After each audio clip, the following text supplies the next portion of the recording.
All right, YouTube says we're alive, so welcome to Worldwide Slot Car Chat on Zoom, number 266. I'm your host, Greg Gaub. Most of the gang is here with Mike and Luff and Don and Jeremy and Lenny and Dewan and Wayne and Jim and Garth and other people. And not a whole lot of Johns on tonight, strangely enough. But let's talk about slot cars. Mike has his hand up. I assume that's for a show and tell. Yep. Go for it. I have two things. I guess I'll show the disappointment first. This is the Hornet Trans Am cars. I knew it was going to be narrow and, pretty tall, but I didn't expect that. I don't know if you can see, but the motor is straight up. Like I was like, oh, really? That's funny. So not only that, it was a debacle all the way around. They got lost in transit, the two cars I got, and it took 3 weeks to get here. So, and this is the other one. I thought I swore off Scalextric forever, but oh well. Good looking car. It's a really nice car. It's really, really nice. I have not put it on the track yet. Because of all the screwing around with oxygen stuff. But yeah, it's got the livery is great, just like the real cars. The only thing is that I think the wheels are pretty decent on these, yeah. But the wheels on the Hornet are terrible. So I'm gonna have to do something about that. But we'll see how they run. Treaded tires on the Hornet, which is interesting on a race car. I think all of their classics were treaded tires. Could be. Alrighty, new stuff is always that's fun. all I got. Thank you, sir. Go ahead, Lenny. Good morning, guys. Hang on, I've got my share up thing up yet. I've only just woken up, so bear with me.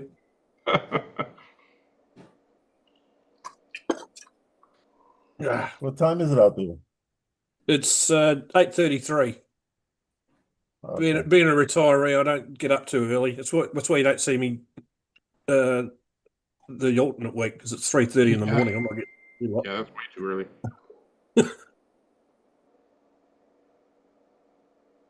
Yeah.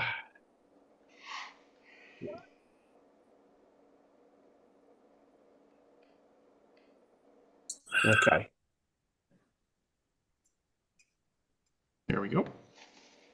So, we're slowly getting together with our new V8 class.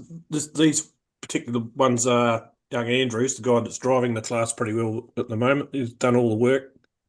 So there's his cars there, and a couple of mine at the back. Most of them are prototypes.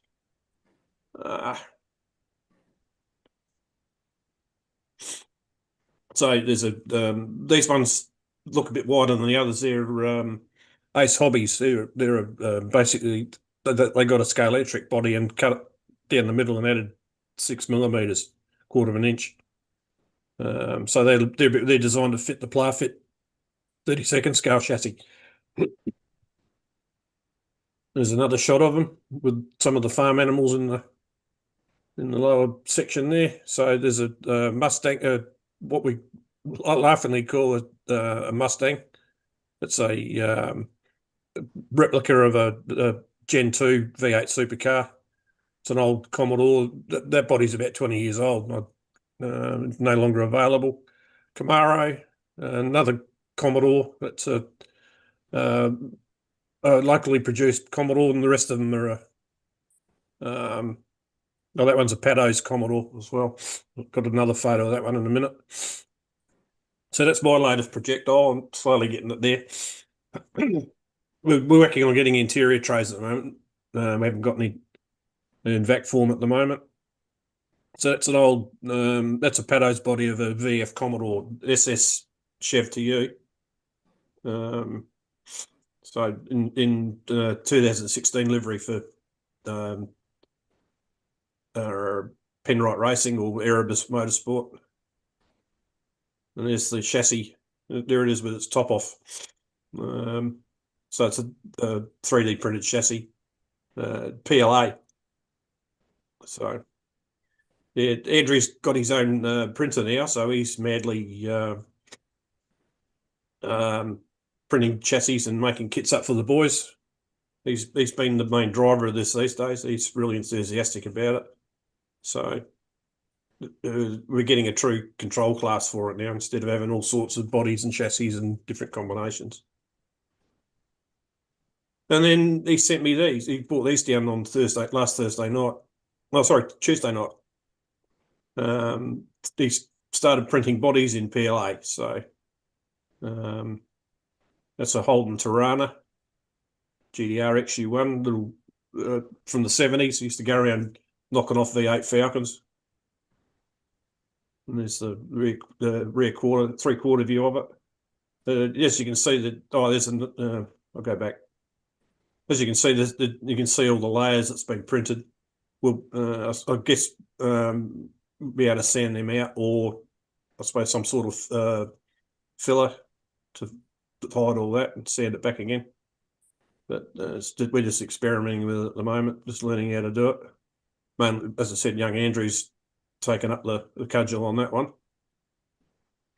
And then he printed off the Tirana. The Tiranas are fairly narrow as a road car. They're based on the old Vauxhall Viva, HB Viva. Wayne might remember them. Yeah. And so, because they're a bit narrow. Well, we added a 6-cylinder into ours. We weren't mucking around with that little 4-cylinder thing. So he added a I think 3 millimeters to the body width just to make it a little bit wider, so it's a little bit more suitable for racing. You know, figured if Thunderslot can do it, we can do it. And then he found this one online. He's been buying all these prints. That's a 84 VK Holden Commodore. They've raced in Australia through the 80s. So that's a front view. There's a closer view. The detail's pretty good apart from the layering, but we'll work out how to fix that up, get that out of it. There's another rear 3/4 view. Nice flares. Sorry? Nice flares. Yeah, Fender yeah. flares. Well, the class, when it first started in the early 70s, was you had to run the standard bodywork. And of course, we had homologation processes, and the teams used to lobby for different things. So they got flares added onto them, and then the spoilers then they're allowed to put spoilers on it. Then the spoilers got bigger, and the front splitters got bigger. We finished up with that. And then there's a V8 supercar ZB Commodore, body shape at least. We're looking at making this one into a what do you call it, a vac form mold of some sort. We're going to work it out. We can do that. But once again, that's a Opel derived body or a Vauxhall insignia for Wayne, and a Buick of some sort in the US and China. They're still building him in China as a Buick of some sort. But we put V8s in ours and made them rear wheel drive. Not the road cars, but the race cars. And there's a front view of it. The quality of the print's pretty good. Like the detail comes out very well. There's a rear 3/4 view of it. Another one. That's it. So, Lenny, what is your source? What is your source for the those bodies? what's the source for the bodies? He gets them off the internet. He buys them So about just $4 at the time to buy the print, or whatever you call it, the program, STL. with no specific vendor, you just random sorts. Yeah, he just goes through. He goes online and finds them, and he's a bit more computer savvy than I am, so he knows where he's looking. And he just sits at home and prints them out. He's got a you tell me a Creality SR1 or something he uses. Yeah. I'll just get the note Okay. he sent me.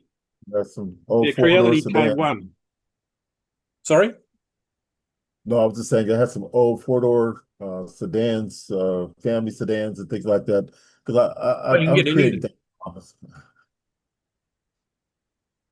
I'm creating dioramas of uh my family and my life and all that kind of stuff. So I'm looking at 63 Chevy Impalas and Yeah. and 69, four doors. Nobody has things like that typically out there, I don't think. No. Yeah. Mm. And then I'm also looking for a 2011 135 BMW Convertible. One of my cars. Excellent. One of the cars I Yeah. enjoy. These are pretty light as well. They only weigh about the same as the scale electric body, so not too bad. So Yeah, yeah, yeah, I got into that. Okay. All right, we're looking thanks. forward to playing with them. There's That's it for a me. there's a website that specializes in 3D printable car bodies of obscure cars, and it's blanking for whatever reason. Jeremy, do you know what shop I'm thinking about? That all the thumbnails are in blue. It's like Oh, I've Yeah. seen. 3dprintshop.com or something like that. There are quite a few on Colts 3D. Now, Well, it's yeah, not I mean, there's sites that have lots of cars, but like there's one specific site that I didn't is know like that. they generate their own. Like they probably put them on other sites as well, but like I'll see if I can find it. But Okay, that's your best okay. bet for getting obscure cars like that, Dewan, is Yeah, yeah, because I yeah. think what they do is they take them from various, video game sources and things like that, and then do the work to make them into a printable shell. But yeah, those kinds of things are gonna have to be 3D printed. Yeah. All right, thanks for sharing, Lenny. Any other show and tells out there? Me. Go ahead, John. Okay.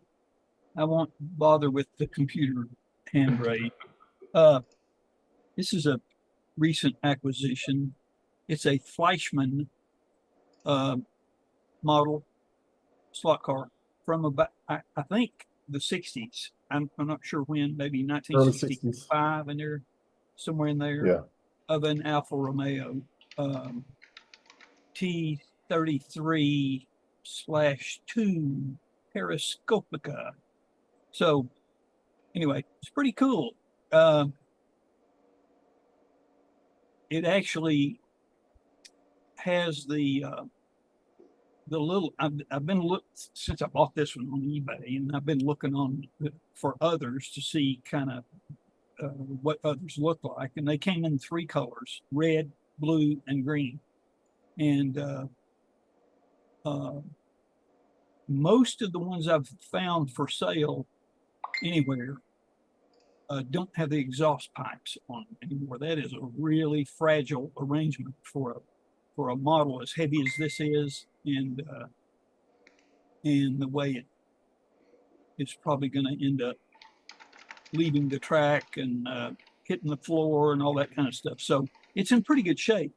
The motor sounds smooth. They're sidewinders. It has a fully cylindrical motor. I haven't taken it apart yet, but it's a sidewinder and it's smooth. Pretty nice, actually. I don't know if I can read that or not. Fleischmann. Oh. Okay, Yeah. that's enough of that. That's all I have. Thank you very much. Alrighty then. Any other hands for show and tell? I got nothing. Well, okay, I got a little bit of something. So let me pop this up. I've already shown it off in various places, but let's go ahead and show it off here.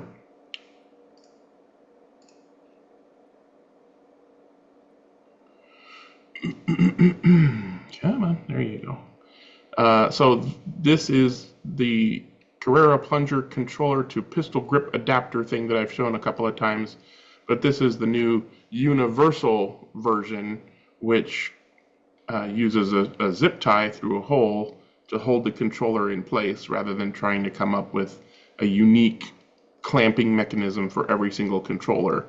And as you can see in this photograph, it works with a variety of their plunger controllers, from a couple of the older wired analog controller, this black one up in the corner and this red one down in the other corner. This little Carrera Go controller, the infrared wireless controller for digital, and the 2.4 gigahertz wireless controller for Carrera Digital. And because it works with all these, I'm pretty confident saying that it will work with all of them pretty much. The main things that I had to do for these older controllers is they don't have a removable thumb pad like the digital ones, and some of the other ones you could pop the thumb off and put a different color one on, like for digital, so that you could identify the controllers more easily. These don't have that for obvious reasons, so I made this little device that goes into the top of the trigger to push on that a little bit better, and to take up a little bit of space, because there was more trigger motion than necessary for those controllers. And the zip tie needs to be pretty dang tight. So if you print this version, you basically need to zip it tight, zip it hand tight, and then make sure the controller is in the little cradle nicely, and the seam of the controller shell is lined up with the seam of the handle shell, and then using a tool to pull that zip tie even tighter. Get a wrench on it and bend it over so you can hear a click or two, and do that 2 or 3 times until you know for sure it ain't getting any tighter, because otherwise it can easily slip. If you really have issues, then you could probably cram 2 zip ties in there and do 2 in a V shape to hold it in even better. But in my testing, as evidenced on this photograph, it works with pretty much any controller with 1 zip tie. There is also a version of my previous design that had the little wavy clamping thing for the Carrera digital controllers. For the wireless ones, didn't fit the wired Carrera digital controller. So with the help of a couple other guys on the internet with access to printers and the wired controller, we've come up with a version that does fit into those. So the original design that clamped into those little sockets on the side of the controller, there's a version that works with the wired Carrera digital controller as well. So all of those files have been uploaded to the same printables page for the pistol grip adapter. So you can go and download those. What was that, Dewan? I was gonna say these are different actual versions of for each of the different type controllers, or it's not a universal.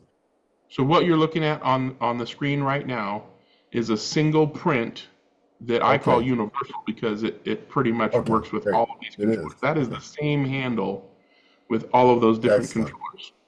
I wasted a bunch of zip ties to take that picture, to create that picture. And of course I needed to test them to see if there was, if I could truly claim that it's a universal handle. But yes, there are specific versions. There's one I made specifically for the 2 Carrera wireless digital controllers, the Carrera Go controller, and the wired Carrera digital controller. Those are 3 other separate versions. But if you don't mind using a zip tie to hold the controller on, I would say just go ahead and do print the universal version.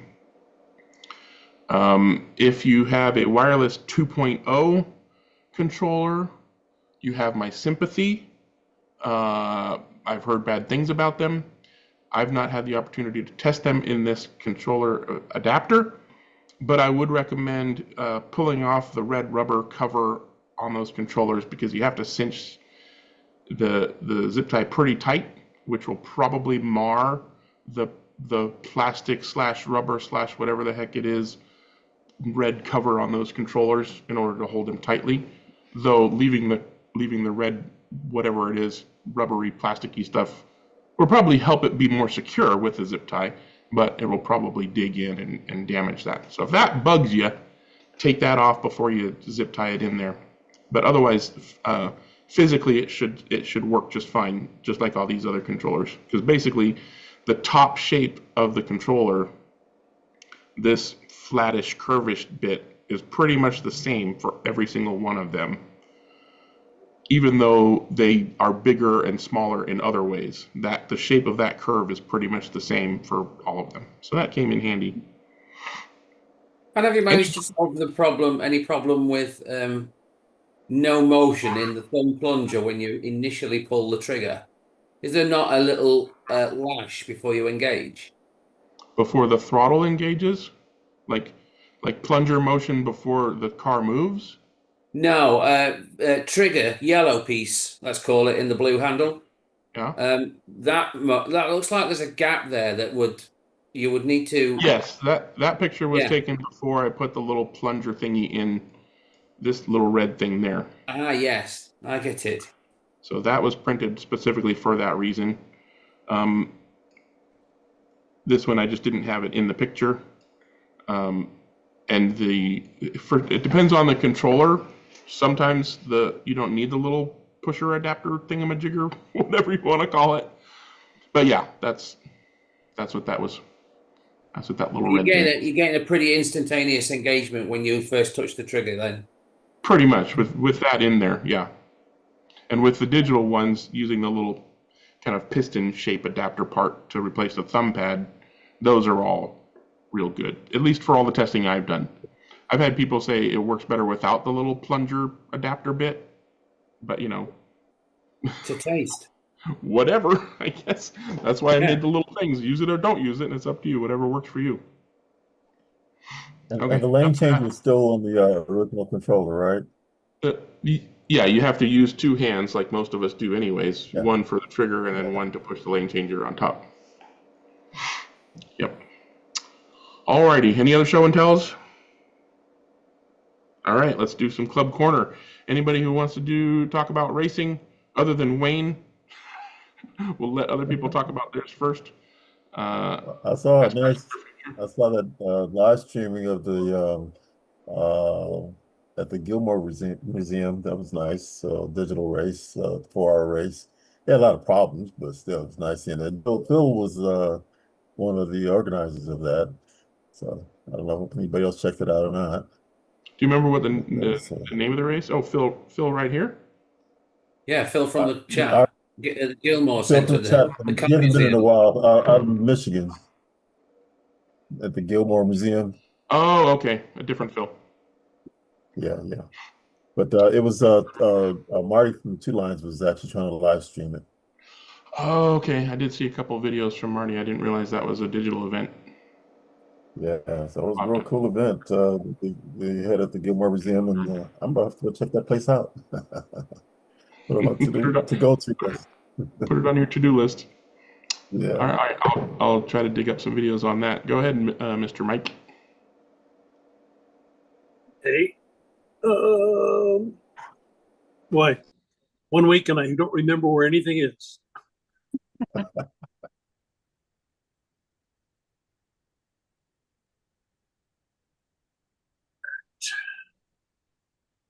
We probably should have your handprint memorized by now.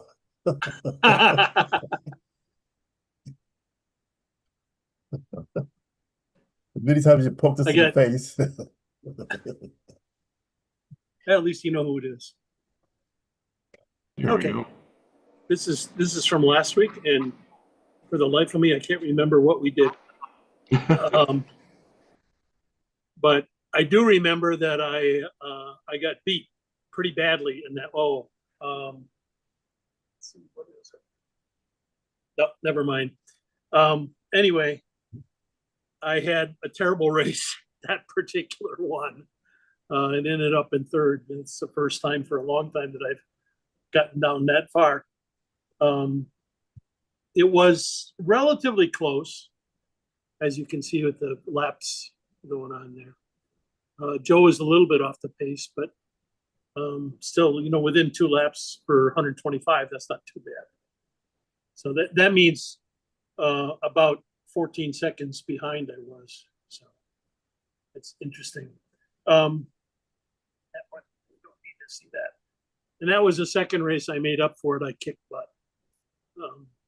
It was a good race from that standpoint. But all the fuel levels, you look, the 3 of us had fuel levels down, and Joe is enlisted. You can see my problem there because there's only 5 places up. Joe didn't beat the pace cars, so it was pretty bad. Whoop, wrong way. Oh, I don't know how that got on there. Hang on. I will reshare. Oh, no, can't do that because I don't have them up from this week. Damn. Okay, that's all. That's all I got. I'll have to do doubles next week. No problemo. All right, go ahead, Lenny.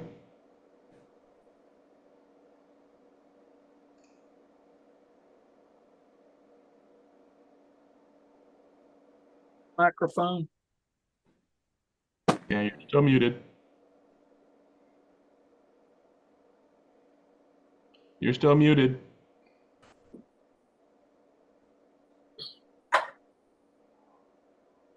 All right, let's try this. Okay, so a couple of weeks back we ran a semi-enduro, mini enduro for Group C BRM cars at War Raceway.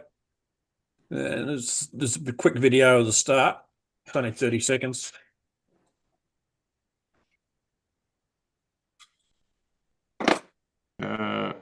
If you're seeing video, let us know because all I see is a blue Oh, you're screen. not seeing videos? All right, forget it.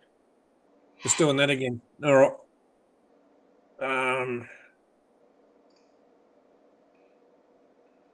Too early in the morning for me. Sorry, guys. All right, anyway, there's the results. So Team AHP, which is Andrew, Hamish, and We don't see Paul. results. You stopped your share. I haven't. It's okay. We don't care. Okay, now we're back. 14-year-old in here to help me run the computer, I think. Anyway, there's the results from the event. As I said, Team AHP, which is Andy, Hamish, and Paul, won that one. They're from the South City Racing Group, south of Adelaide. They had a pretty good run.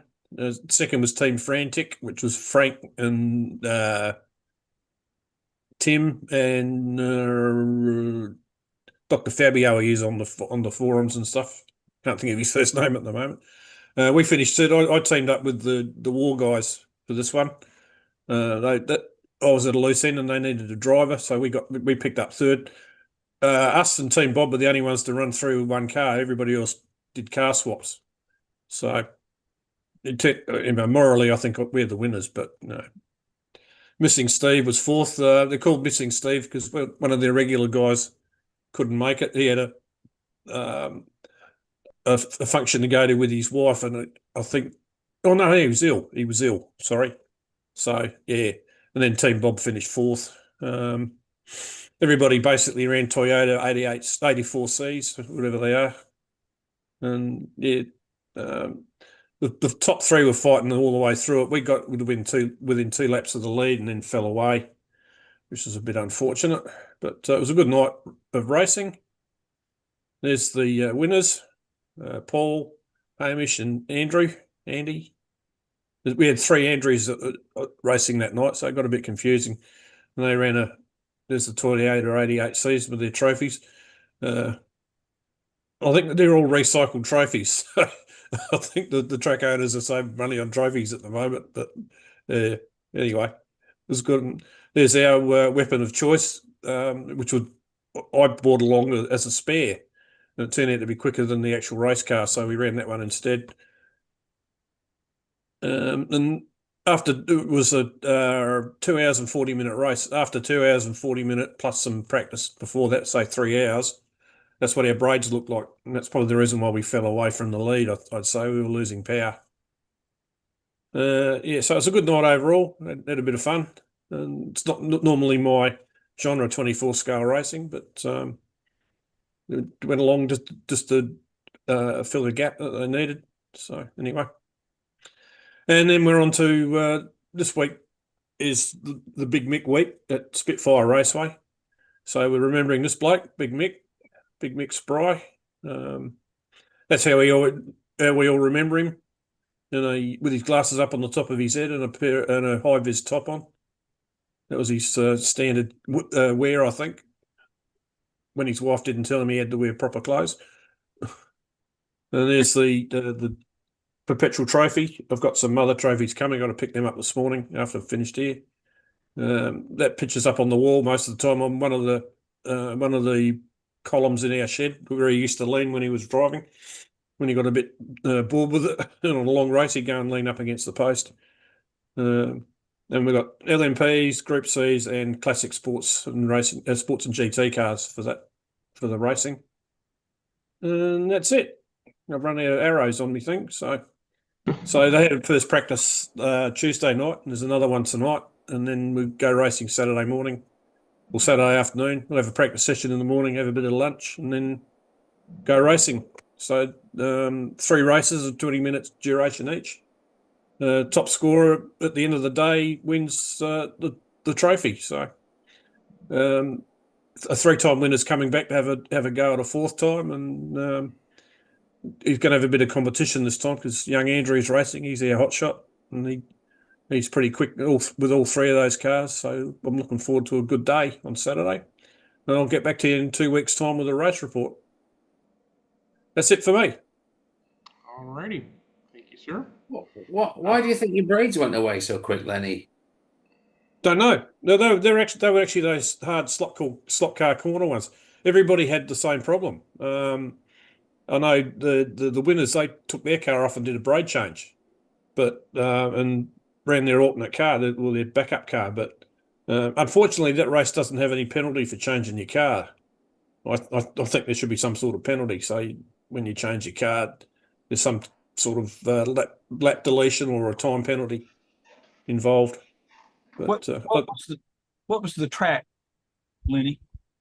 Alan? You can call me whatever you like, mate. Don't call me late for lunch. That's all. What kind of track was it? It's an 8-lane. I tried to show you the video before, but it wouldn't show. Okay. But it's a big 8-laner. I think it's an old bowling alley track, like that they used to put in bowling alleys and things over here. So it's a wood track. You got braid or It's a wood track, yeah. Wood with magnetic braid. But there's no magnetic effect with these cars, so apart from whatever the motor pulls it down. But I couldn't explain it. Nearly everybody had a high wear rate on the braid. I think the braid's starting to come up a bit in a few spots, and it's curling up on the edge in the corners. Yeah.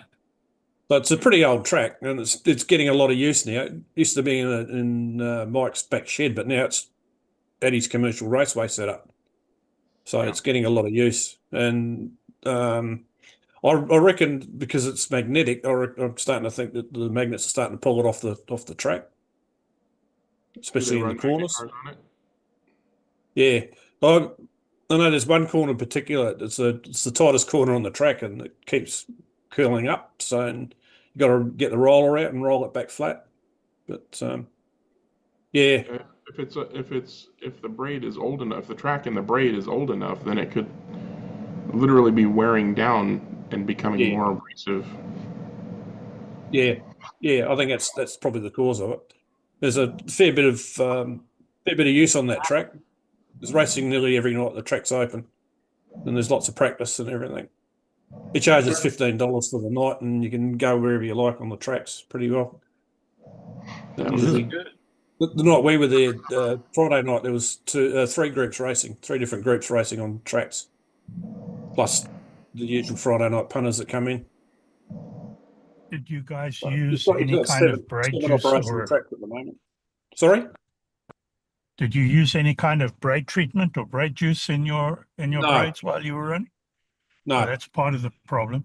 And the other thing is, was the braid on the track ever cleaned before you ran? Good question. I couldn't tell you. Probably not. They're fairly new to this. So. As soon as you get those 2 things, no braid juice and no clean braid, then you're going to get a lot more arcing, quite apart from the wear problem and the lifting problem. Those 2 things could also happen. Yeah, I'll have a chat with Mike when I see him next. I haven't used braid juice for a long time. So. Dennis, These what's are fairly big, heavy cars as well. So the Yeah. effect of the arcing? It burns the braid away. Burns it. yeah, Okay. yeah. Then you start to lose contact. Our performance And dropped you off lose, quite yeah, markedly. and you lose contact and you lose power. Yeah. Right. Right. There's You only, got plenty of inox down there.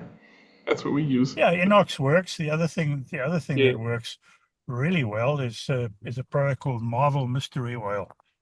I don't know if you can get that down under, Never heard of but it. here it's something you buy at the auto parts store, and it's supposed to be Yeah.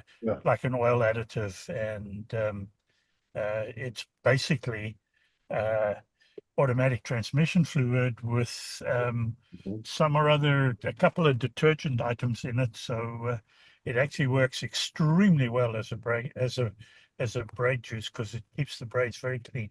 Okay. Sorry, what's it called again? Marvel Wow. Mystery Oil. Marvel Mystery Oil. Okay, I'll have a look for that. Yep. Marvel Mystery Oil comes in a red container. Used to be in this lovely little red tin can with a screw top, and then they went to a plastic one. So nowadays when I buy it, in the plastic one, Well, it's in a plastic bottle these days. we used to use voodoo drops at one stage there, but Yeah, voodoo drops is the same thing, but they're not as. Voodoo drops are very thin and they don't work quite as well. Right. Voodoo drops are better on commutators than they are on braids, in my opinion. We run mainly rubber tyres, so I don't know whether it's going to affect rubber tyres or not. So mainly BRM rubber. Yeah, that's the favoured weapon of choice. You still get dirt in the braids from the rubber after a while. Yeah. Well, I generally go around my braid on my track once a week. All the boys turn up. I use a bit of WD-40. Okay. Yep. I'll have a look for that. I don't think it's available here. I've never seen it. It's worth a look.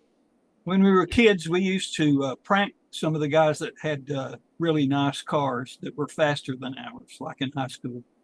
We'd put Marvel Mystery Oil in them without them knowing it. And, it's like a mosquito fogging machine. It really puts out lots of this white smoke. Pretty good prank. That might be a good one to fool people into thinking you're blowing your motor. You're putting that in the fuel, I presume, John? Yes. Yeah. Mix it. Ouch. Oh, we're talking about real cars now. Okay. Yeah. Yeah. I thought you were talking about slot cars. All right. That's it for me. I'll get out your way. All right. Well, back to slot cars on the topic of braids. This past Monday night, we were scheduled to race on Bob's Scalextric Sport track, but he wasn't feeling well, so we moved the race to Bill's Polycar track. We're racing the NSR modern GT cars. For the most part, they ran great, but for whatever reason, Bill's car just kept finding itself without any contact to the rails. And I feel like every single person in the club had their turn at looking at the braids and tweaking the braids. At one point, we even replaced all the braids for whatever reason that fell to me, which was annoying as all heck, replacing braids on a race night. Anyways, even after replacing the braids, his car kept doing that. And it was a little bit less so with the new braids, because the old braids were big, thick, heavy braids, like not NSR braids, so I'm not sure what happened in the first place. But anyways, even with the new braids, it was having some problems. And at one point, after remembering what I'd seen, the braids looking like, and looking at Polycar track and seeing how Polycar track is, the rail is very, very, very slightly raised, and it has a plastic liner in the slot, so the rails are further apart. And then, got track. And some of the rails, I felt around on the track, some of the rails were flush, right? So when they're flush, the braids are going to hold themselves up from the rails on the plastic, or they're more likely to. Like if there's some braids out here that are pointing down, right, more, then it's not going to touch the rail. So I came up with this idea to try. And I tried it on my car first and ran a few heats with having done it on my car before we did it to Bill's car. And then we did it to Bill's car, and it pretty much cured the problem the entire rest of the night. No more needing to get pushed every time he came to too much of a slow stop or whatever, which we were doing because we were doing fuel. So we parked under the light bridge, and half the time his car would need a push. Anyways, so the trick is, and I wish I'd taken pictures of this or drawn a diagram or something, based on what I was saying earlier, is to basically I use my fingernail to do it. So parallel to the braid, so here's between my hands is one braid, right? Right in the center, using my fingernail, I pressed upwards away from the chassis so that it created a V shape, so that the braid touching the rail is like this, right? Pinched it a little bit to give it, a defined V, and then brushed it flat, right? So that it wasn't flat, but had a very slight kind of V shape on each braid, so that as long as they weren't way out wide or way in narrow, they were riding on the rails and unlikely to be riding on the track surface or the slot liner because of the ends of the braids. That worked great. And then the next question was, how long will it work? Well, we didn't have it a whole race night with that having been done to his braids. There was only a few heats left after we did that for his car. But it worked. So I will report back on, the next time we race on Bill's track. It's the only polycar track in our group. But it turned his car from a problem into a race car again. So. And was it consistent in the turns that you had it was just the different, or was it different areas, just strictly those turns? Where his car would stop? Yeah. It was pretty much all over the place. Most of the time it was under the light bridge, which was a straight, because that's when he would come to a complete stop on purpose. And at the light bridge, there were some track undulations because the bottom of the light bridge is kind of raising the track a little bit right there. So it wasn't very flat anyways, but there were other spots on the track where it would happen. Was the front axle properly set so that the guide was deep enough in the slot? I did not do a full tech of his car. So that might have had something to do with it. Especially on NSR cars, they've got those 4 screws up front, and sometimes the guys screw them in too far, the top ones, and then it lifts the front of the chassis. For sure. And I know he recently put those screws in. Like I said, I didn't tech it myself. I would hope that somebody had told him what needs to be done when they told him that needs to be done. But you're right. That's entirely possible that for whatever reason. Yeah, especially. But like I said, everybody in the club messed with his braids. We were trying all kinds of, springiness and flatness. But nobody messed with the axle. Okay. Especially if it'd been set up for Scalextric and now it was going to run on a polycar track. Because I think the Scalextric track, the rails are a little higher, right? No, the other way around, Dennis.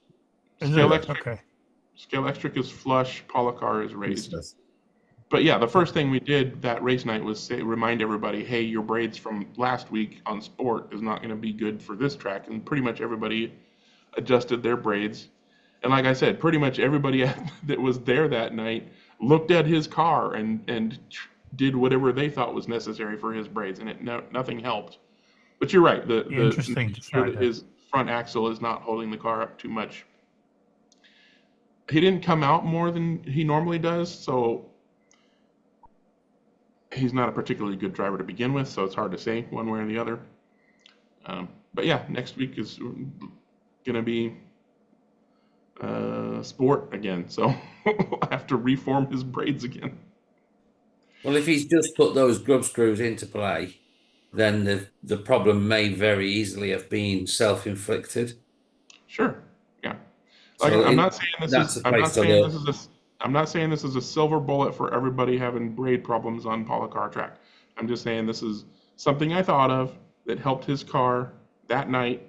Yeah, And, yeah, and valid. further testing will need to be done before anybody says that this is the silver bullet like the twist for Scalextric Sport is. A sufficient correction in the heat of the moment. It's exactly. It did its job that night, and he was quite happy after that, not having to be nudged forward every few laps, pretty much. All right, and then I also found the website that I was talking about. I put the link in the chat. It's 3D printable dot shop. So I'll go ahead and share my screen. I'm sure most of the 3D printing people in here will remember it, having seen it in the past. Yeah. But as you can see, they got all kinds of obscure new and older cars. What was one of the ones that you were looking for, Dewan?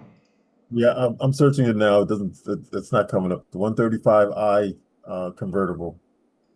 135. What's the brand? BMW. BMW. Yeah, BMW 135 convertible. Yeah. Didn't you say a 1963 Chevrolet Yeah, 63 Chevrolet 4-door Impala? Yeah. Impala. Yeah. So 69 it's not going to have Impala. everything, but this Yeah, is the no. There's a 135. Yeah, Three-door. that's what I thought, but it's not the convertible. Yeah. Oh, it had to be. It has to be Yeah. convertible. Well, you can Probably- make it a convertible. Yeah. With that, with that, with that BMW, you probably have to just cut the top off. Well, that's the hatchback. You couldn't That's make the a convertible hatchback. with that. Yeah. Yeah, 3-door. Anyway, another resource that some people Thank you. may not have known about, and I I was just searching. reminded myself about. All right, any other show and tells or club corners before we let Wayne take the floor? All righty, Wayne, what you got for us this week? It was the Or do big you one. wanna talk- Smile, Do you big want to smile. wait do you want to wait until Gio and or Una can be here with you, or? I don't mind. Listen. Well, first off, I want to say congratulations. Congratulations. Well, in that case, thank you. And you already received those. Congratulations. Thank you very much. In my mind, that was a first place. Fill us in. Fill us in about why the congratulations. Yeah. Well, we finished in second place. Fantastic. That's great. Yeah, behind the home race team. Yeah. Great. Well, in reality, there were three home club teams.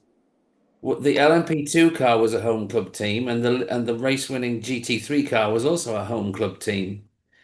And to get amongst them was a surprise for us. We went there with something new, as you know. That car had never turned a wheel.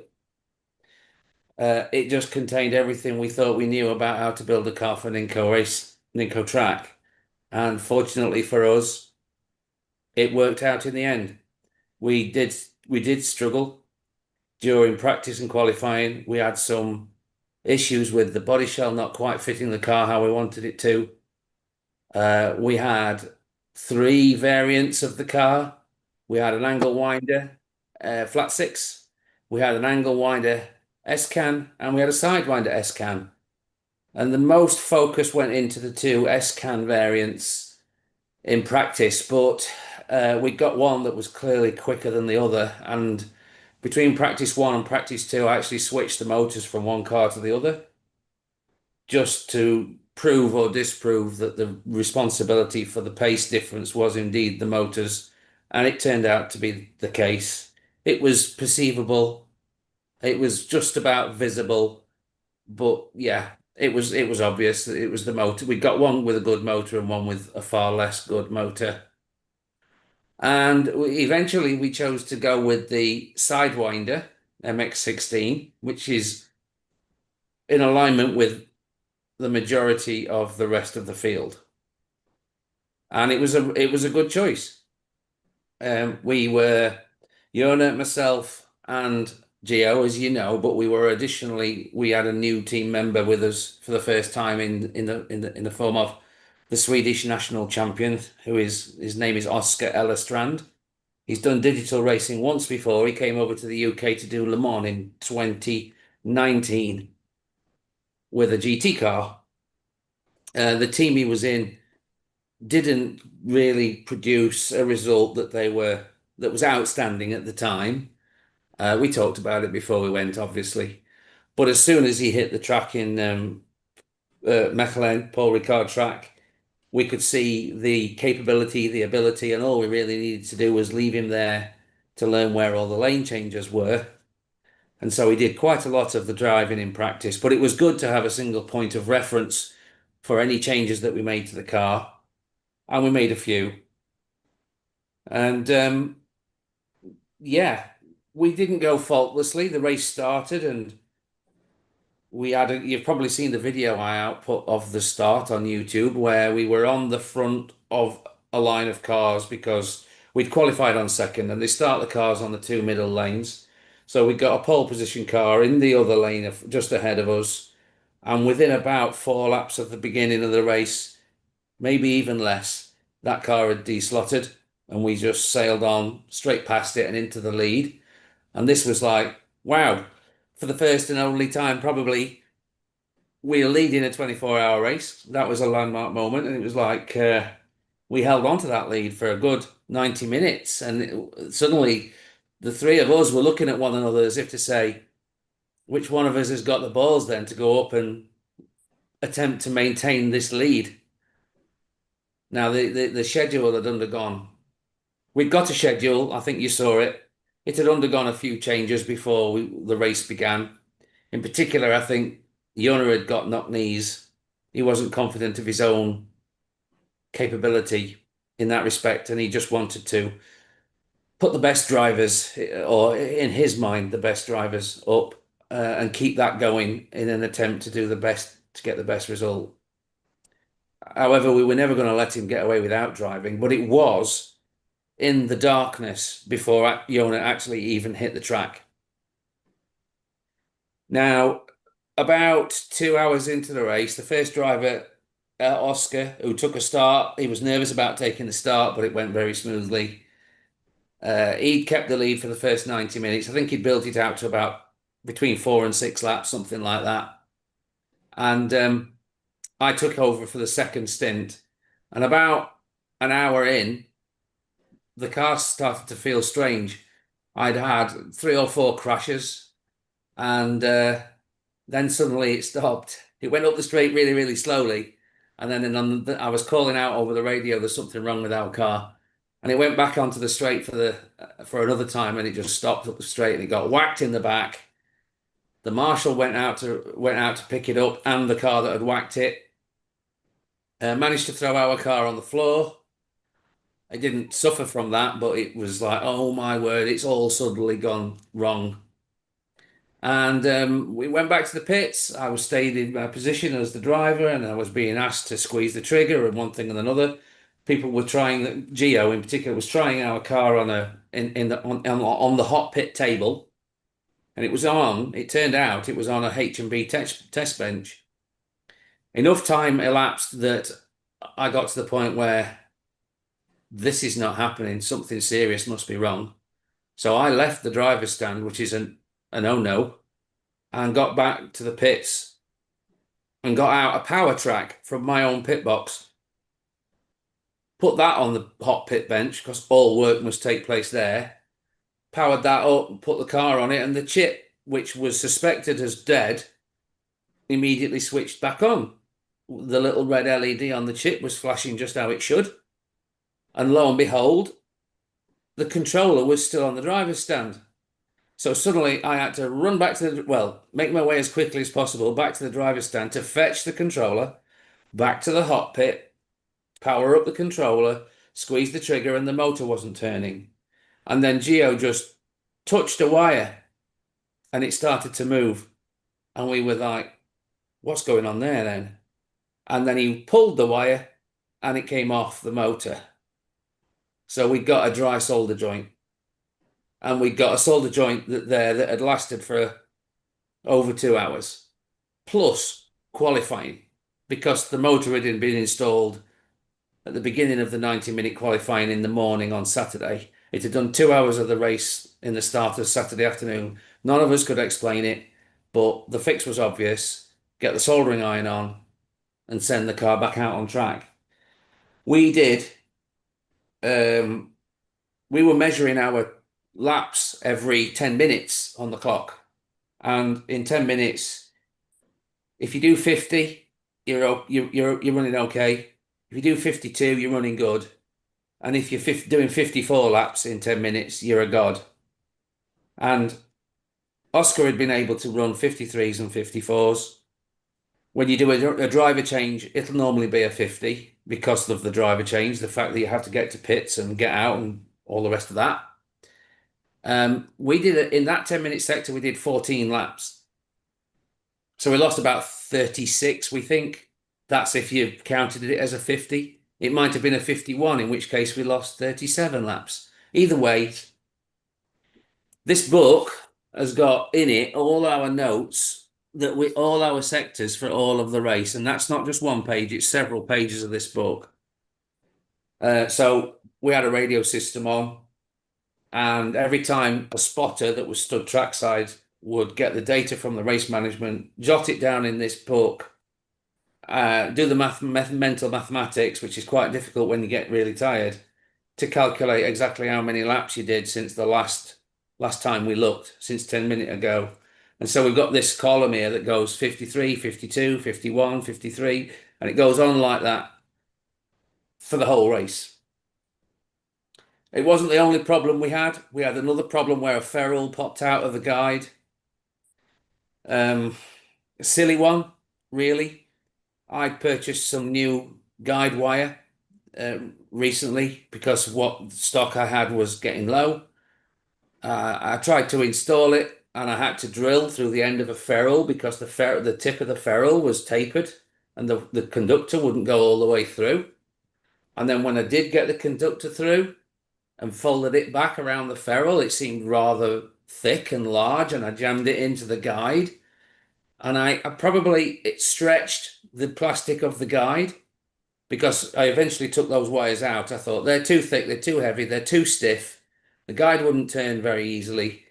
So I took those wires out and found some more of my old stuff. And that probably left me with a slightly stretched aperture in the top of the guide.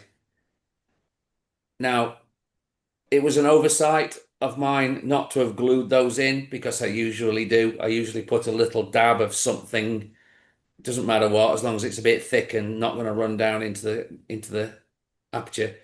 And glue the ferrule to the braid and the braid to the guide at the top because you just don't want that happening. And I didn't get around to doing that. And so we had a ferrule pop out.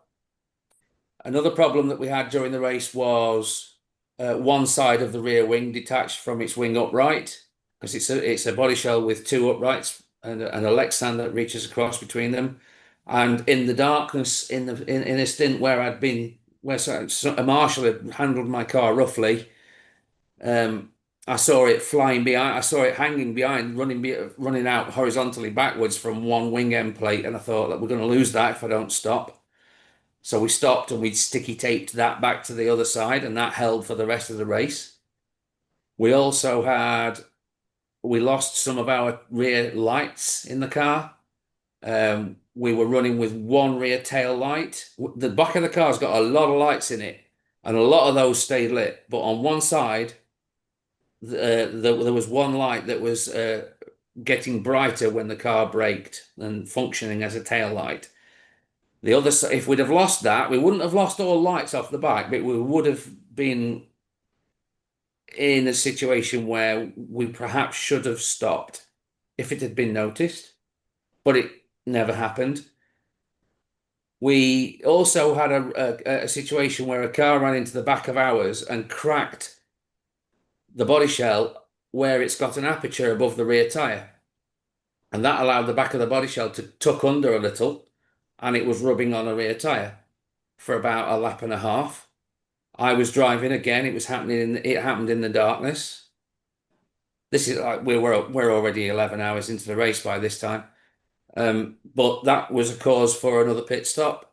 The car got whipped away to the hot pit bench where there was a standard lamp you could work under, and the problem was identified. The car was put back on track, and the owner said on the radio, "I'm going to get the equipment together, ready for a repair." And I carried on driving it. And about 2 or 3 laps later, I said, "Do you know what? If it's going to continue like it is now, there's actually no need to repair it. That we're only going to cost ourselves more time in the pits." So we didn't have a faultless run, far from it. There was another one, I remembered another one, where the front splitter, which was attached to the body shell, came off the car. Now, this happened while I was in bed, so I didn't witness it. I've got no recollection of it, but I know that it happened. And that had to be reattached because that's a major part of the body shell. It was found. I don't know how quickly it was found, but because it was found, it had to go back on the body shell. The same thing happened to another car, another Cadillac. And now, if I'm not mistaken, the car underneath that Scale Auto Cadillac was a TA71. Now, I don't know anything about that chassis or about how they execute that car, but it seems that they put the splitter on the body shell instead of the chassis, identical to the way that we'd done it. So they lost their splitter and it never got found. So they never had to put a splitter back on their car, and they completed the rest of the race without a splitter. So yeah, unlike last year where the car went for 24 hours without having to be stopped for anything but tyre changes, this year that didn't happen. But we still improved our lap total over 24 hours by hundreds of laps. And the majority of that came from car performance, we believe. Certainly, if you look at the scores that we would achieve last year with our GT3 in 10 minutes, and look at the same drivers doing the same thing again with the hypercar, we were all a couple of laps higher, a lap to 2 laps higher for every 10 minutes. And that adds up to masses and masses over 24 hours. Now, when I went to bed, which was, well, I should tell the story of how we went through the night, because you always end up with just 3 people awake. Your marshal, a driver, and somebody who can repair the car if it breaks. That's our mandatory minimum. And that was reflected in the schedule. And the 2 individuals that went through the night were myself and Yona. And when the lights went out, the car just came alive. Insofar as, because of its lighting kit, I think probably we could see it really well. We weren't the only one that you could see really well, but from a driving point of view, every little twitch that the back end of that car made was visible to me, better than it had been in the dusk. And I don't know whether it was, I don't really know what it was. But the tires, here's the story. The tires that we'd put on, because every time the car came in the pits for a repair, it was so easy to switch the wheels that we did, and always kept feeding it new tires, even though they weren't necessary. So we'd got 3 sets in. We were 3 sets in by the time the night came. And we'd never run a set that long that they really got quite small. And as we went through the night, there was no stopping the car unless there was any fault with it. And Yona and I were just spotting and driving and spotting and driving and alternating like that. He was spotter, I was driving, he was spotter. And for some strange reason that we can't explain, the car became the quickest on track. It was like a scythe, quite honestly. You could catch a car, you could drive around the outside of it, you could set off off of its nose. There was only the odd car here or there that was quicker, and that would be because they got their most talented driver on at that given time. But if that driver got swapped, both Yona and I were doing 52s, 53s in 10-minute sectors, and we were measuring them for one another. And we just went through. We did, I think, a 4.5 hours where it was him and me and him and me. And we were doing 90 minutes each. And we didn't notice, I don't think we experienced a position change, but we didn't notice that we were taking laps out of other teams hand over fist. And then the last sector that was done in the dark, we got our star driver Oscar back on the track, and he started pumping in 53s and 54s. And that's when I went to bed. So I went to bed. I got a 6 hour window in the schedule for it. I did fall asleep, and I woke up. I didn't need my alarm to wake me up. I just woke up, and the first thing I did from the darkened room was to open the live stream on YouTube, and I noticed we were in second place, and it wasn't even dawn. And I just jumped out of my sleeping bag, ran back in the room to check that this was real, and from that moment on, I never went back to bed again. So we all had a great time together, as we always do. Unfortunately, the race had not got as many entrants as it has had in the past. Last year, I think there were 14 cars, 14 teams. This year, there were only 10. That's a bit of a shame. We don't know whether or not there'll be another one. We hope there will be. We actually, personally, I hope that we can host one in the UK in the future and get those guys to come and visit us.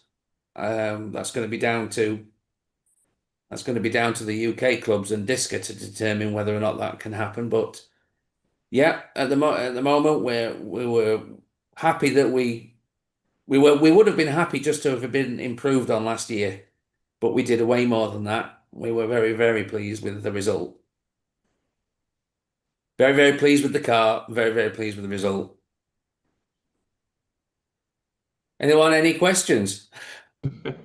I'm sure. I'm expecting next week we'll get more in depth on the car and. If you wish to, I'll yeah. I mean, I kind of expect you to do a breakdown. I mean, I assume you have at least one of the cars, if not the race car. I have the race chassis, but Gio has the body shell. Okay, but you took pictures of various things before everybody parted ways. I mean, at least one picture of posters.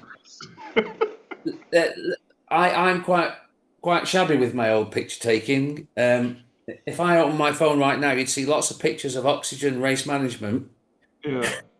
But I don't actually have one of the trophy and the car on the track, which Gio is a bit of a specialist at making sure that gets taken. So yeah, I don't know if you saw last week's chat, but I went through the pictures that you had Facebooked me. Okay. Talking about what I could see in the pictures, so I can bring those back up if anybody has questions on things like that. I was wondering what motor he used. We ran the MX-16 S-Can from Slotted. From Slotted. Yeah, there are two motors on available for competitors to choose. That one and the flat six in the yellow wrapper.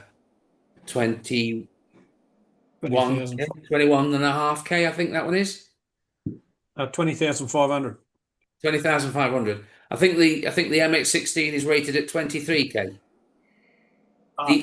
You gear the flat six a little taller. Well, no, a fair bit taller. Yeah.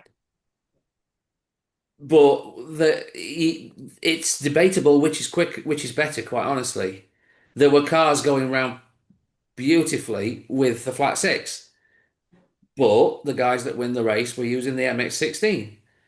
I mean, I took a flat six to Suzuka this year, and we got beaten by MX-16s. So if you can't beat them, join them, isn't it? So this was our first go with a MX-16 hypercar. So you were full Sidewinder with it. Yeah. Interesting. And I noted that last week, I wasn't there last week, but I noted that you had said it was 56% rear, which is interesting considering, how much motor is back there. That's not, I'll tell you, with a production car, that's nigh on impossible. You would never achieve that with a slotted motor pod. That motor pod is our own. We raced that motor pod last year. It's both a scale auto and a slot it,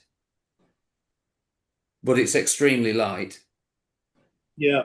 I also noted you did the sort of the twisted. If you look at the front mounts on it, that's a Oliver style front mount with 4 screws, or with 2 screws at the front, rather.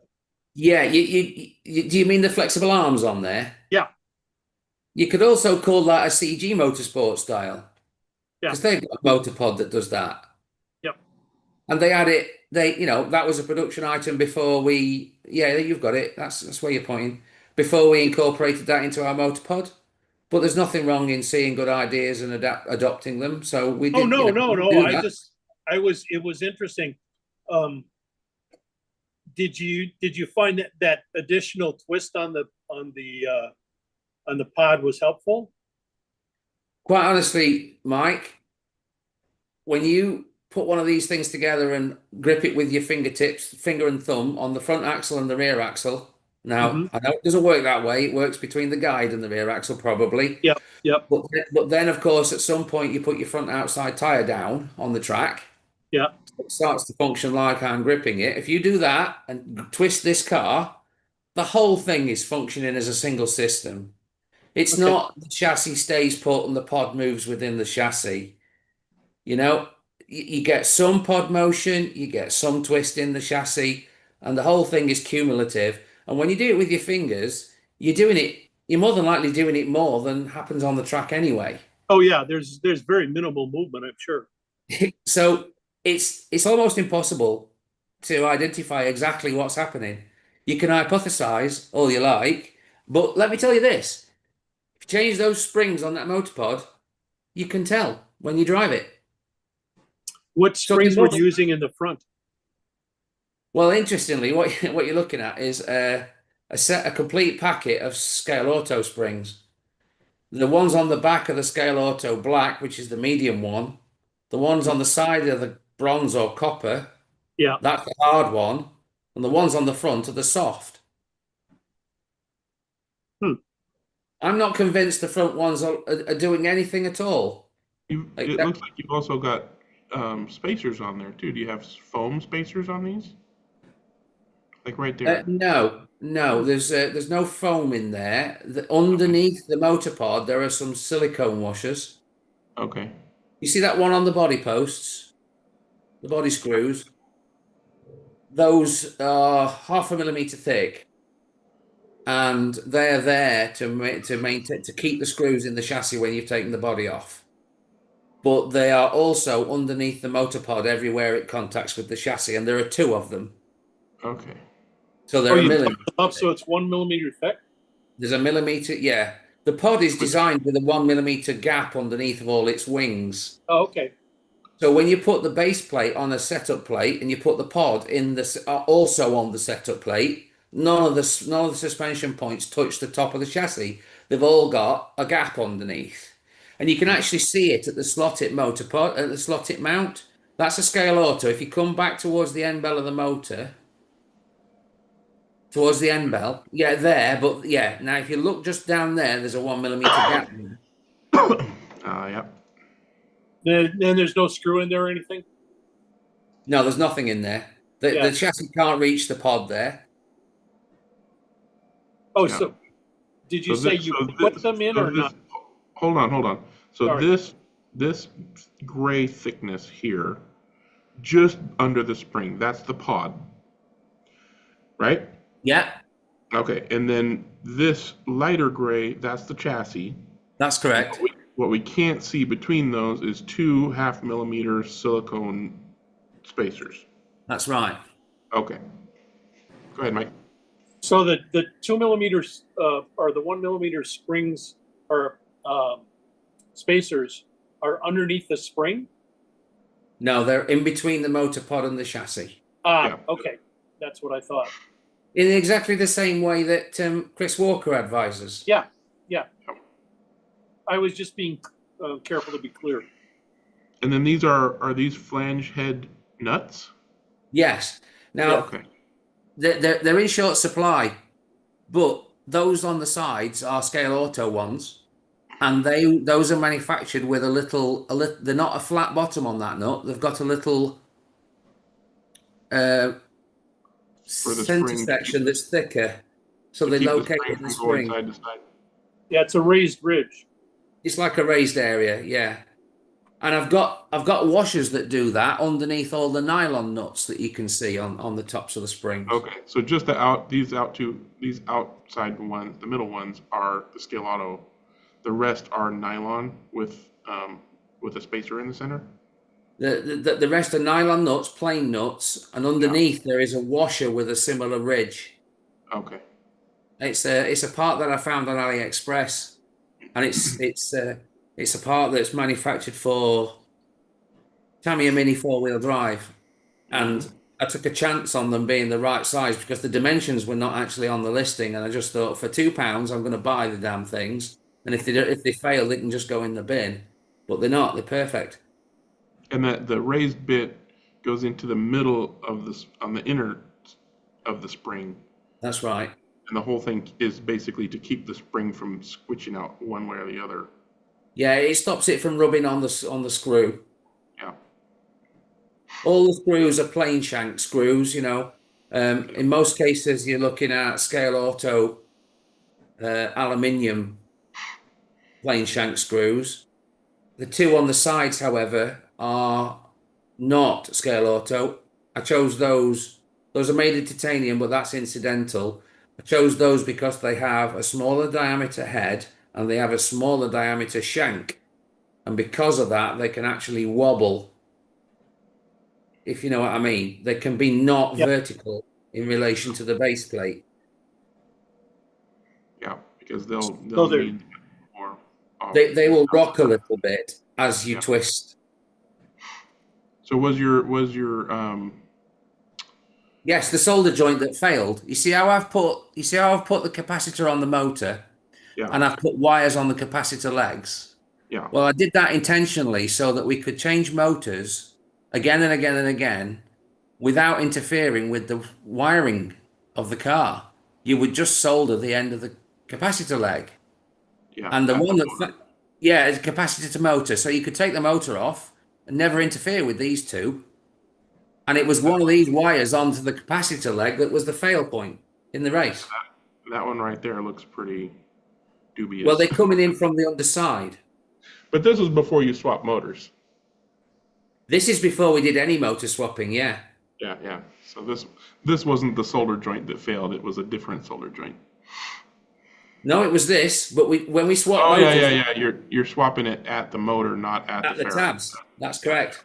So that could So have been it had gone from Friday lunchtime when practice began all the way to 2 hours into the race and been swapped. The motor had been swapped, I think, 3-4 times because I'd done that motor swap between the two cars in the middle of the two practice sessions. And then once we got the handout motors for the qualifying session, we set off into the qualifying session with a motor that had not been running, and we started running in the other one. And late on in the qualifying session, we put in the motor that had been running, and it was no good. So the next morning, Saturday morning, the cars were in Parc Ferme overnight. Saturday morning, we put the motor that had had no running in back in the car and went out to qualify. Just as an incidental, qualifying was, pole position was 10.21 seconds. We were second on 10.25, and third place was 10.30, I think. This is how close qualifying was. Wow. It was really, really, really tight. Yeah, on a 10-second lap to begin with. Man, when we're running around there doing 51, 52 laps, a typical lap is an 11.1. If you get the odd 10 in, then you might, if you can get a few 10s in there, you're in your way towards your 53s and 54s. Yeah. But you have to go 10 minutes without a crash. If you have 1 to 2 crashes in 10 minutes, you're probably doing a 50. I put my camera on a tripod for the very last hour of the race, which was a driving stint that I was going to do. and it went up right up there at the far end of the track. There's a bloke with a blue shirt, and he's sat at the table, and I put my tripod on that table, and I took my phone camera almost to the roof, and I got a wonderful view of the track, completely opposite to the one that you see on the live stream, which is on the right hand end. Yeah. I've got the whole track in, and I can see myself. I haven't watched the video yet because it's an hour long, but I can see myself driving. I can see my car coming up the straight. And I was at the time, I was just cruising to the end because we knew what our finishing position would be, and all I needed to do was preserve the car. And so I was driving, and I drove the first 10-minute sector and said to myself, you know what? I don't think I've crashed at all. And of course, the results sheet here, it was coming to me over the radio. But what did I do in the last hour? 51, 51, 52 were the last 3 sectors. And the very, very last one hasn't got a number because nobody's done the maths on it. It's just written on the paper. It's actually a 53. And that was just going around letting everybody pass me and making sure nobody broke my car and I didn't break it myself. Staying out of trouble. Just staying out of trouble. By comparison, do you have what the breakdown would have been on the first place drivers? How many total laps they were doing in the 10-minute stint? No, because we were only really interested in ourselves. The truth is, there's about 60 laps between first and second and third, I think. Yeah, but I know they have their downtime. That I was just wondering if their 10-minute stinches were on a comparison basis with the first place team, if they wouldn't have had all those time in the pits. Our average for the whole race was 52.3. That's across all drivers, all pit stops, all problems. 52.3 average we maintained. The race winners did 52.8 average for the whole race. Was there any radio problems this year? Only one, and that is that we're unable to find a headset that ignores other drivers. Whenever there's a driver on the podium, we have to put them on voice operation, Vox, and everybody on the driver's stand keys the mic, and so I've got audio of the whole race, and I've started to listen to it from the beginning.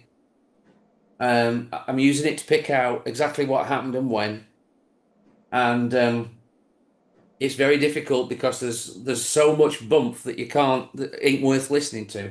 I'll give you a quick demonstration, not of the shite, but of something that I've picked out. Have a listen to this. By the way, I've got news for you on your first 2 sectors. They were 51 and 52. So is that a smile I can see in the corner of your lips there? Because your 51 and your 52 are rather special, considering you've not really hit the track until now. Or I am not capable of emotion.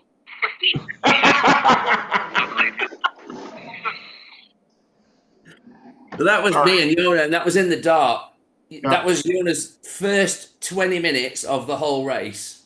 He did a 51 and a 52, and I said, is that a smile I can see on your face? He says, I'm not capable of emotion. I said, I'll believe you. Yeah, sure. You keep telling yourself that. I've got another one. I must be running quite nicely. 52 laps in that sector. The car is fantastic. I can do it all day. It's playing through a bunch of them. That's exactly what we got to do. He said, I said, that car must be running quite well. 52 laps again. And he said, yeah, the car's fantastic. I could drive it all day. And I said, well, that's exactly what we got to do. It's great to be part of, especially when you can do shit like that as the race is live. Yeah. I mean, it's not just for that. It's the fact when you're driving, you're up there driving, and it could be dark, and you're going around and around and around, and you might not be having the best time. There might be something slightly quirky about the car, and you feel as though you're alone out there.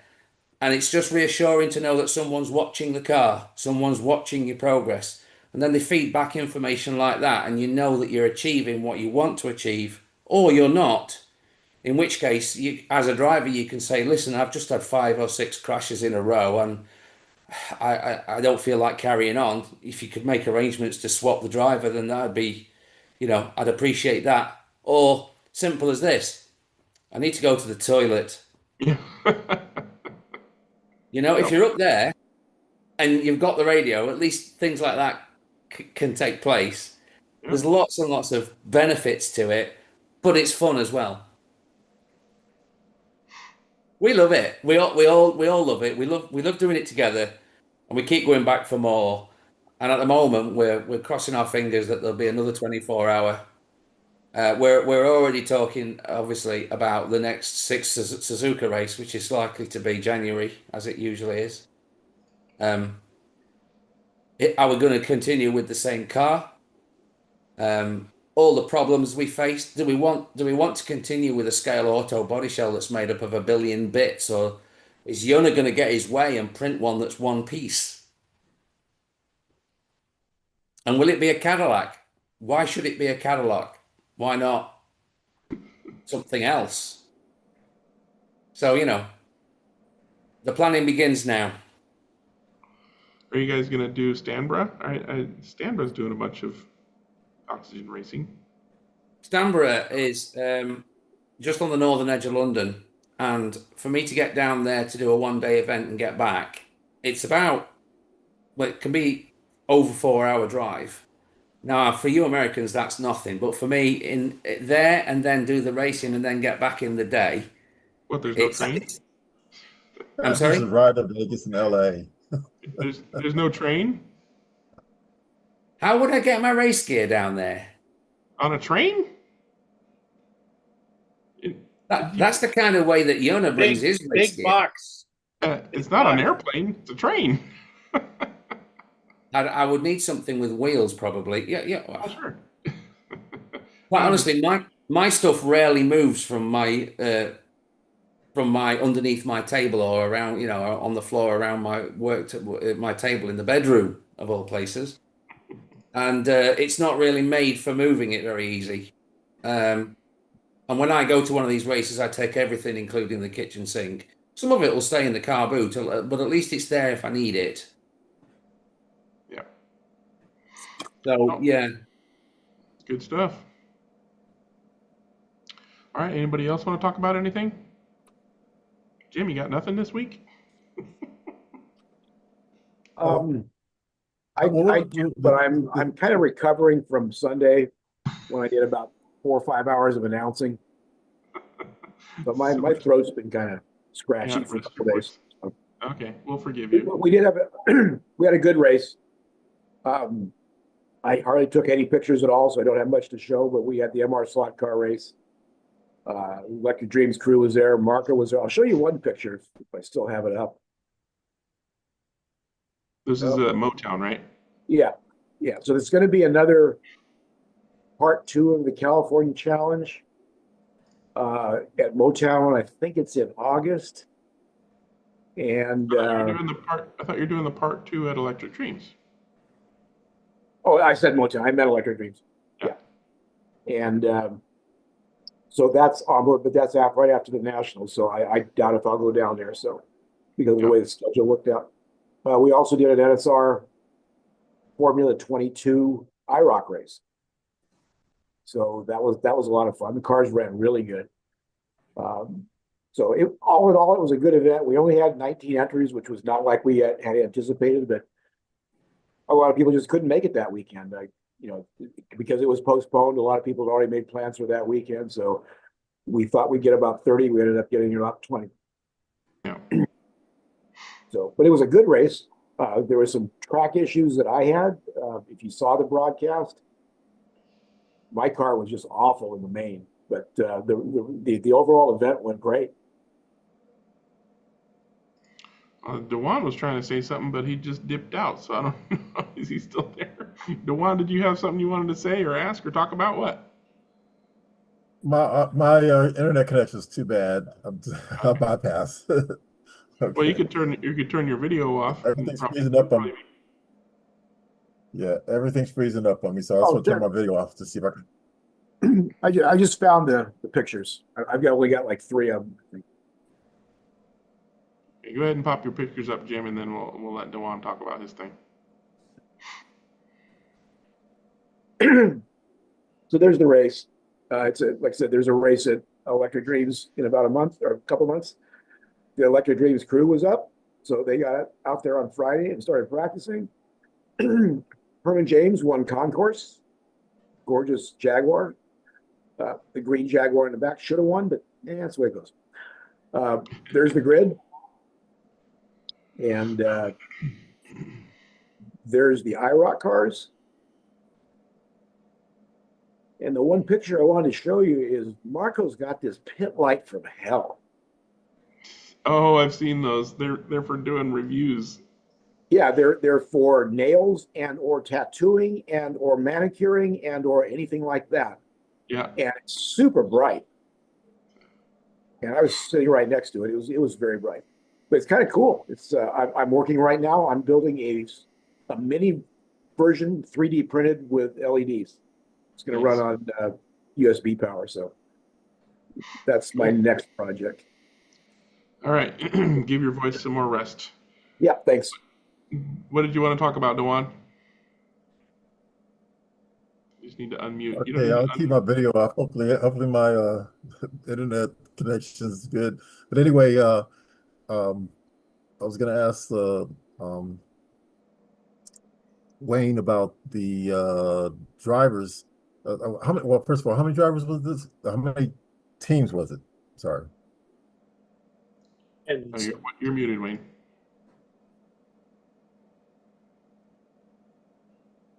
It was 10 teams to 1. Some had got 4, some had got 5. I think 1 or 2 had got 6.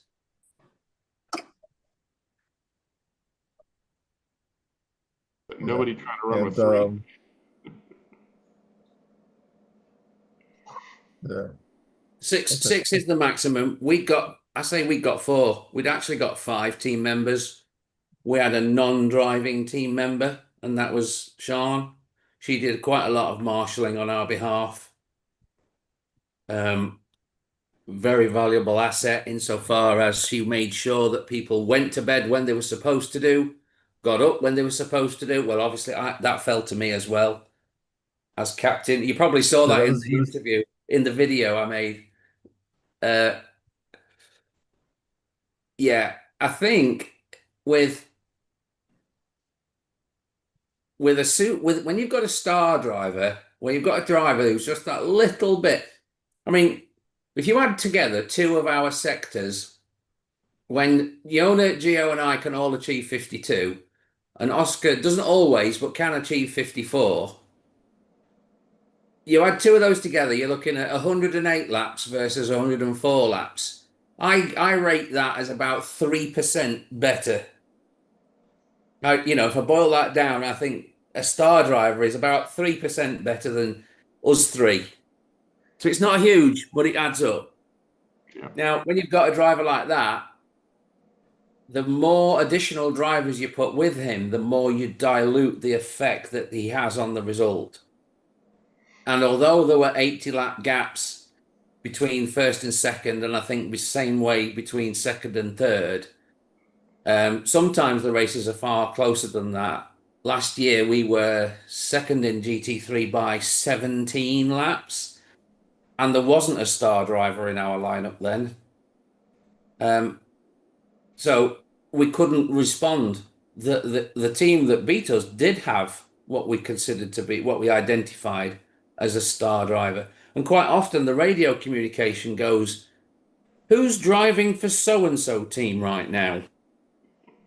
And the spotter will go, oh, that's Gary Skip. You'll be doing well if you keep up with him.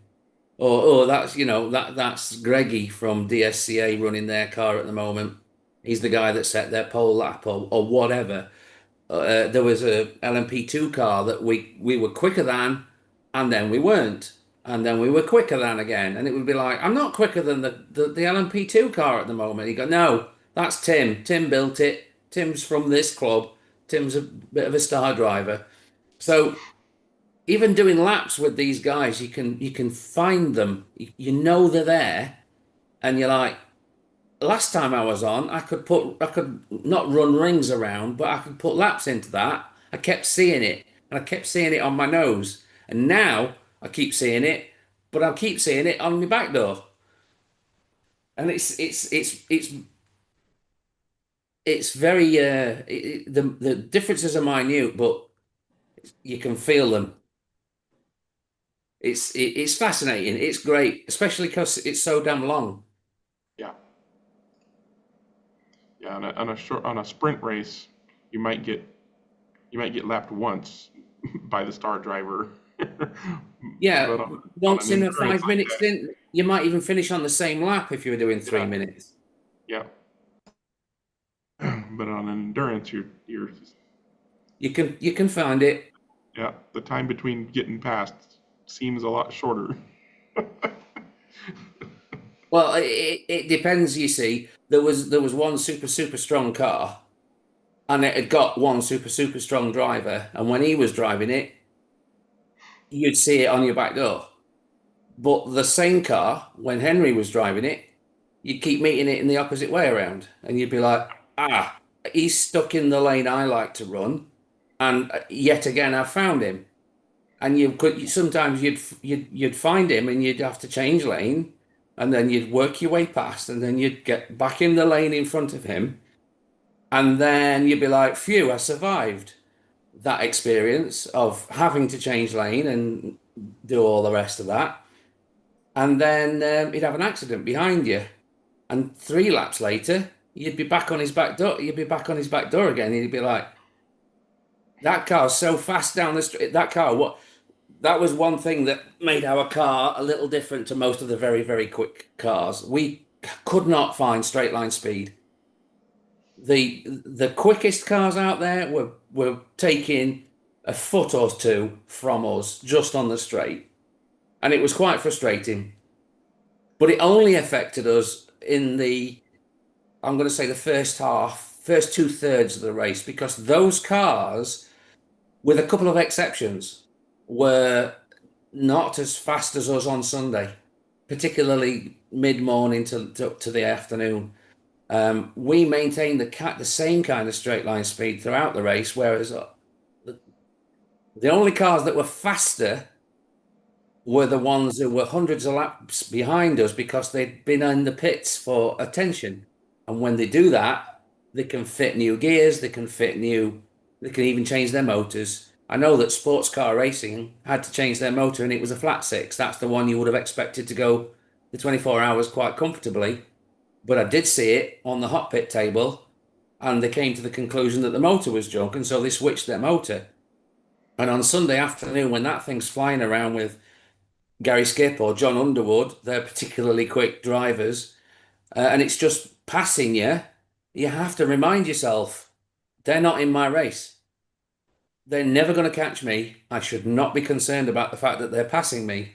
But by golly, that car's really quick at this time. Having said that, it's only been running 3 hours. Ours has run 23. Since they last attended their car, only a few hours. And they've optimized, they've re-optimized, they fix it up, they send it again. And it's like, yowzers, that's fast. Yeah, one car in particular, Slot Race Friends, was really quick down the straight. You could beat it through that one end of the track and get out onto the straight, and it would just sail past you, and you'd be in the corner at the end of the straight behind it again. And you think to yourself, I'm working my butt off to get back with that thing, to come round to the straight, and it just opens up on me every straight. And that thing switched around on Sunday, and we were faster than it down the straight. And I've read a post on Facebook, I think, where the guys that ran it explained that they'd had some problems with gears. Don't know what they were. Don't know. I mean, it had stopped. it was, it was ahead of us in the early part of the race, and we could do nothing about it. But early part, not the beginning, but in the mid-early part of the race, once we'd had our big problem and dropped back, we couldn't do anything about it. But come Sunday, we were faster than it. I'll tell you a little technical one I noticed. I saw a lot of really quick cars running sidewinder configurations with angle winder gears on. I'd like to understand that better. Three of the top teams were choosing angle winder gears when they could have run sidewinders, and we did run sidewinders. They're smaller in diameter. Wayne, Smaller diameter. they're smaller in diameter. So I'm guessing that means then that they can run their big pinions and Well, they can run mesh the car them lower with. and they can run the car lower and still be legal, but without hitting the track. No, you see, that's not a problem. Our spur gears are above the bottom of the chassis. I ran a 17.5 diameter spur gear. They would have been running what, a 16.5? 16.8, I think. You see, the difference there is negligible. You are right though. You can get them smaller. You can get them at 16.5, and I think you can get them at 16 dead. And technically it's wider, but I don't think that. If you can't move your motor, and you need to do that to be able to mesh a 14 tooth pinion, let's say, or a 13, if you were running, it depended on. I did get a look at the cars, and I can remember the colours of some of the angle winder spur gears. Now, if I can just do my research and find out which manufacturer makes that spur gear in that colour, that'll give me a clue as to what tooth it will be. And based on that, I can then presume what pinion gear they must be running. But they were all running this. We all run the Scale Auto or Sigma nylon pinion gears. That was across all the quick cars, all the quiet cars. But a lot of them have got angle winder spurs, and like you say, if they can't move their motor, then that might be the reason. But I can move my motor in my motor pod, so it's not a consideration for me. Only a millimeter or so. It's only a tiny amount, but it's enough to get the mesh pucker. And so I ran a sidewinder, and I'm just wondering whether or not my choice of spur gear was actually the reason we couldn't find speed. Well, there would be less friction if you were not using a sidewinder gear. That's the only thing I thought of, but I'm not That's- that much into it. So That's minuscule. yeah. I mean, we all know that gears like to run in, don't they? They get better over time. And I'm just wondering whether the choice of an angle winder allowed that to happen sooner than my sidewinder did. That should be done in the preparation of the car. That shouldn't be done on the track. Yeah, but Jim, you can't do the preparation of the car. You can't run. Like for example, you know how wide a gear is. It's probably only a millimeter wide. My pinion is probably 4 millimeters wide, and I've got to go there and fit a handout motor to my car, and then put my pinion on that. And I've already run in this very narrow section of my pinion gear. How am I going to align that again with my spur gear? I can't. This is a handout motor. So yeah, because of the handout motor that comes, and it comes with 2 90-minute qualifying sessions to go.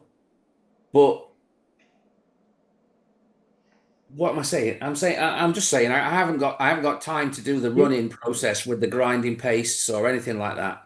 Yeah, I was going to say, have you tried running the gear in with a metal pinion and then replacing it with plastic pinion? Because I don't think you're going to get any wear with a plastic pinion. So he's talking about wearing the spur, where you're talking about wearing the pinion.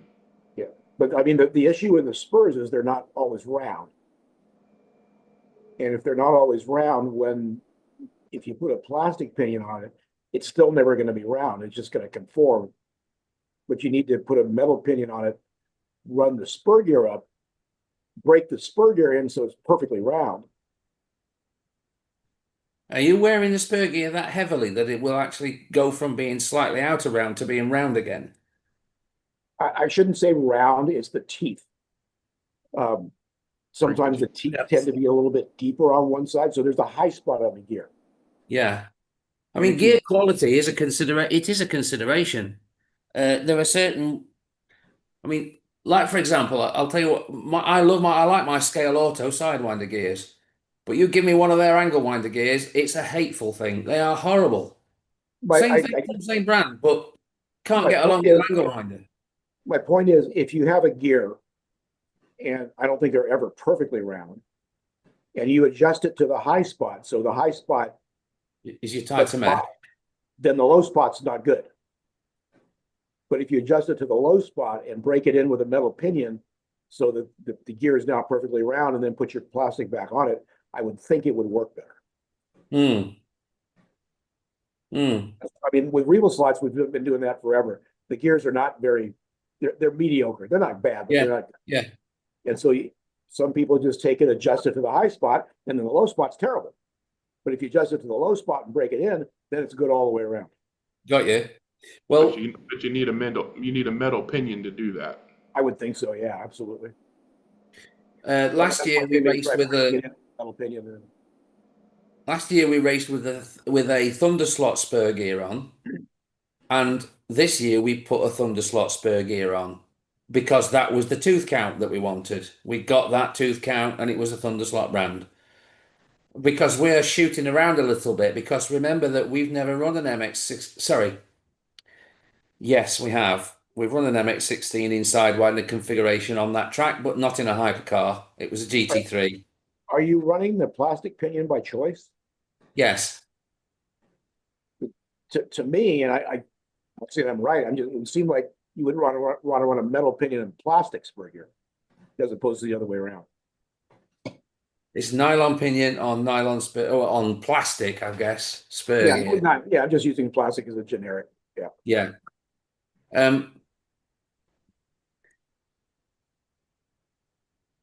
The top teams all do this. Plastic. Well, that doesn't mean they're right, but obviously it works. It doesn't mean they're right, but I am in the same boat. I don't really know where all their influences come from. All I know is where my influence comes from. I do push them on with a pinion puller, pusher puller, but I do find that because I change, I was working out ratios that weren't possible. You see, when you change one tooth on your spur gear, the jump is quite large. It's about 1 millimeter per rev, and I work with rollout. That is millimeter car travel per revolution of the motor. So when you change a spur, one tooth, you change it about 1 millimeter per rev. And in the bigger picture, that's actually quite a big change. So if I want to get in between, I have to switch to the 13 gear from the 14, for example, and fit a different spur. So I was shooting between 13 and 14 tooth pinions and different spurs to get incremental changes to try to really get that gear ratio with enough punch off the corners and the right top speed.